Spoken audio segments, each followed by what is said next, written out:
రాజమండ్రి చాంటోరియం ఎదురుగా ఉన్న సున్నంబట్టి లేఅవుట్ రోడ్లో ప్రమాదకరంగా మారిన 120 అడుగుల లోతు క్వారీ గోతుల్ని రాజమండ్రి నగరపాలక సంస్థ స్టాండింగ్ కమిటీ మాజీ చైర్మన్ బర్రె కొండబాబు పరిశీలించారు. ఈ సందర్భంగా ఆయన మాట్లాడారు.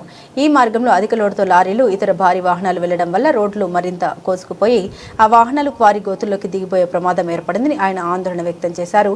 సున్నంబట్టి లేఅవుట్ రోడ్లో క్వారీ గోతులు 120 అడుగుల లోతుగా ఉండి ప్రమాదాలకు నిలవుగా మారని ఆయన పేర్కొన్నారు. రోడ్డు ఇలాగ వెళ్ళినా కూడా చేస్తాను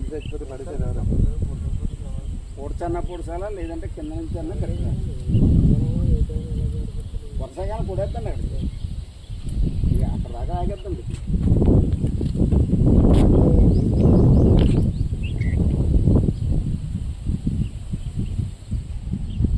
లేదు ఒకవేళ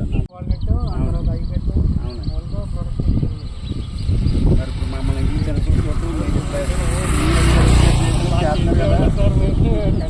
మేము కలెక్టర్ గారు పెట్టాను సార్. ప్రజా సంస్థ పెట్టింది పరిష్కారం చేయడానికి కదా మరి పెట్టాము. మీ దగ్గరికి వచ్చింది మీరు కాస్త ఇది చేసేస్తే ఈ ప్రమాదాలు నివారంటారు ఎదురనుకుంటుంది.